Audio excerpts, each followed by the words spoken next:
آج پکانی دال موٹ جس کے فائدے بے شمار، گردے بھی صاف کر دے، یاد رکھو یہ نسخہ جائے نہ چھوٹ۔ ہیلتھ آبشار پر جب اللہ رکھی نے یہ قطع سنا تو جھٹ اپنے کچن میں گئی اور جا کر دالیں دیکھنے لگی۔ جب اسے دال موٹ نظر نہ آئی تب اس نے اپنی سہیلی اللہ وسائی کو فون کیا۔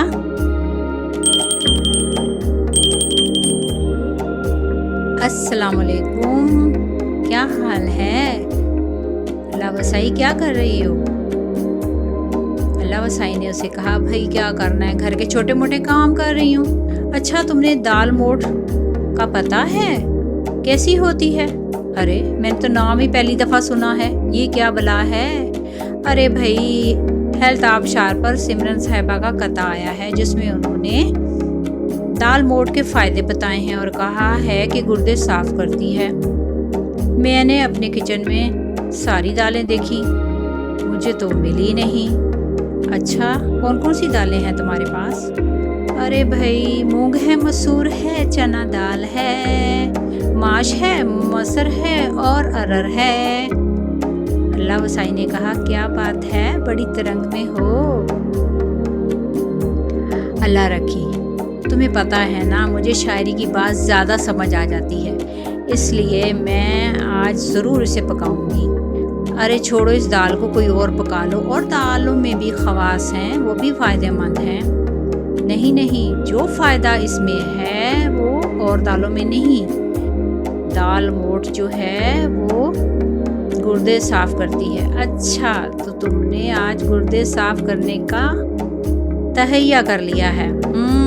بالکل، اللہ رکھی نے منہ پر زور دیتے ہوئے کہا۔ اچھا ایسا کرو پھر انتظار کر لو یا گوگل پہ کوئی ریسرچ کر لو، تمہیں پتہ چل جائے گا یہ کیسی ہے، اس کی شکل صورت کیسی ہے۔ اللہ رکھی نے خفگی کا اظہار کرتے ہوئے کہا، سمرن صاحبہ کچھ قطع میں زیادہ ہی چیزیں بتا دیتی، اور کیا کیا فائدے ہیں، اس کی شکل کیسی ہے اور اسے کیسے پکانا ہے۔ اللہ وسائی کہتی ہے، ارے بھائی قطع میں تو بس خاص بات کا ہی اشارہ کیا جاتا ہے، اب اتنی تفصیل تو نہیں بتائی جاتی شاعری میں نا۔ تب اللہ رکھی نے کہا، اچھا میں گوگل پہ دیکھتی ہوں، لیکن فائدہ کوئی نہیں ہے، میں تمہارے کہنے سے پہلے ہی گوگل میں تلاش کر چکی ہوں، نیٹ پر مجھے اس کے بارے میں کچھ خاص معلومات نہیں ملی ہیں۔ اللہ وسائی نے کہا، اچھا مجھے یاد آیا، میرے پاس جڑی بوٹیوں کی ایک کتاب ہے، اس میں دیکھتی ہوں شاید مل جائیں۔ جب اللہ وسائی کو یاد آیا کتاب کے بارے میں تب اللہ رکھی کو بھی یاد آ گیا، کہنے لگی، ہاں مجھے بھی یاد آ گیا، ہمارے ملک کی مشہور و معروف حکیم بلقیس آغا جی اور حکیم عیسیٰ نے بھی اس کی بڑی تعریف کی ہے۔ تب اللہ وسائی نے کہا، اچھا رکو، میں بعد میں تم سے پوچھتی ہوں، پہلے میں کتاب دیکھوں۔ تب وہ کتاب دیکھنے کے لیے اپنی کتابوں کی الماری کے پاس جاتی ہے۔ اللہ وسائی نے کتاب نکالی اور دیکھنا شروع کیا، اور پھر اللہ رکھی سے کہا، خوش ہو جاؤ، یہ مل گئی تمہاری دال موٹ۔ یہاں ایک ہے موٹ جو جڑ ہے اور ایک ہے موٹ دال۔ ہاں دال ہی تو چاہیے، اللہ رکھی نے جلدی سے اسے کہا، اور ابھی میں اپنے ہسبینڈ کو فون کرتی ہوں اور اس کی تصویر بھی بھیجتی ہوں جو قطع میں سمرن بی بی نے دکھائی ہے، تاکہ وہ دال لے آئیں۔ دال موٹ کے بارے میں بتاؤ، اس میں کیا لکھا ہوا ہے۔ تب اللہ وسائی نے اسے بتایا کہ یہ یہاں پر اس کے بارے میں لکھا ہے، یہ گردے صاف کرتی ہے، چکنائی بھی جسم سے نکال دیتی ہے، اور پتھریاں، رسولی، پانی کی تھیلیاں جسم سے نکال کر پھینکتی ہے باہر، اور تمام گندے فاسد مادے بھی نکال دیتی ہے، اور جسم کی تمام نالیاں صاف ہو جاتی ہیں۔ ہاں اللہ رکھی نے کہا، میں تو اپنے گھر کی ساری نالیاں بہت صاف رکھتی ہوں۔ ارے بھائی گھر کی نالیاں نہیں، یہاں جسم کی نالیاں کہا ہے، جیسے شریانیں، وریدیں، بڑی آنچ، چھوٹی آنچ۔ اللہ رکھی نے کہا ہاں ہاں مجھے پتہ ہے، میں بس تمہارا امتحان لے رہی تھی۔ اور اسے کیا کہتے ہیں، بلکیس آپا نے بتایا تھا اسے کلتی بھی کہتے ہیں، کلتی بھی کہتے ہیں اور موٹ بھی کہتے ہیں۔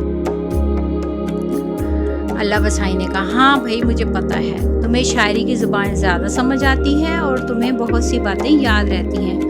ہاں جب میں ذرا ترنم سے گاتی ہوں نا، آج پکانی دال موٹ جائے نہ چھوٹ، آج پکانی دال موٹ۔ اللہ وسائی نے کہا ہاں بس اتنی ترنگ میں آنے کی ضرورت نہیں ہے، اب جلدی سے ترکیب بتاؤ، اسے پکانا کیسے ہے۔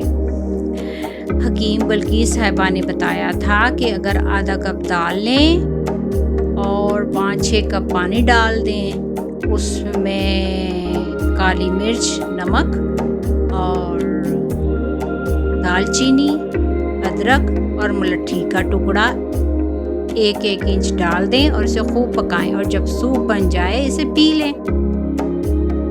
تب آپ کے گردوں میں جو پتھری ہے وہ ریزہ ہو کر پیشاب کے ذریعے نکل جائے گی۔ اور ہماری فیملی میں تو گردے میں پتھری کا مسئلہ ہے، اس لیے مجھے لازمی یہ کام کرنا ہے۔ مہینے میں 1 ہفتہ اگر میں یہ کھاتی ہوں تو میرے گردے صاف ہو جائیں گے۔ اللہ رکھی نے خوشی کا اظہار کرتے ہوئے اللہ وسائی کو بتایا۔ تب اللہ وسائی نے کہا بھئی ابھی تمہارے گردے میں پتھری تو ہے نہیں، اس لیے کھانے کی ضرورت نہیں ہے، ہفتے میں 1 دفعہ ہی کھا لو۔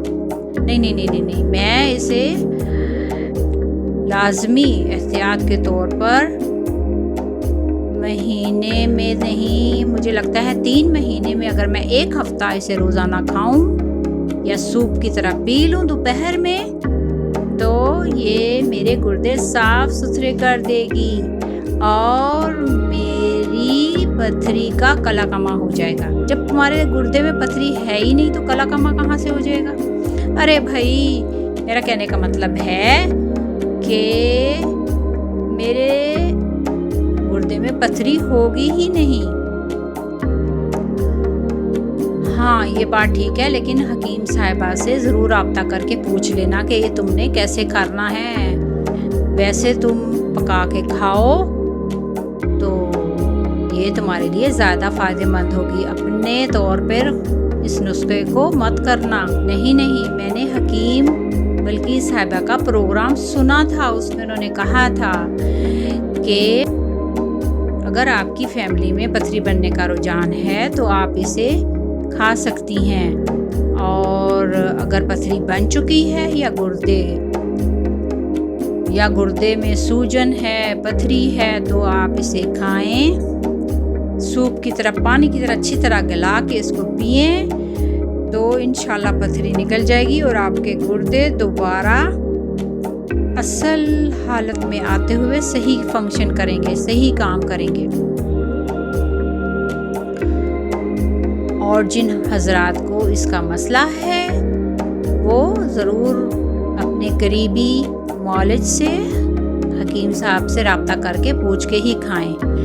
اور میں تو پکاؤں گی اب اسے اور پھر کھاؤں گی، انشاءاللہ میرے گردے میں پتھری پیدا ہی نہیں ہوگی اور جو ایکسٹرا چربی میرے اندر ہے وہ بھی نکل جائے گی اور میں تھوڑی سی پتلی بھی ہو جاؤں گی۔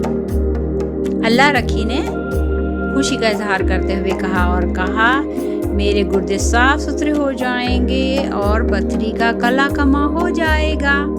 اللہ وسائی نے کہا ہاں بھائی چلو میں بھی ٹرائی کر کے دیکھتی ہوں۔ تب دونوں سہیلیوں نے فیصلہ کیا کہ وہ دال موٹ پکائیں گی۔ جی تو حاضرین و ناظرین و سامعین، آپ کو ہمارا یہ افسانہ کیسا لگا؟ ہیلتھ آبشار کے چینل کو سبسکرائب کریں اور اپنے دوستوں میں شیئر کریں، اور مزید معلومات حاصل کرنے کے لیے آپ ہمیں ای میل کر سکتے ہیں اور ہم سے مزید سوالات کر سکتے ہیں۔ اللہ حافظ۔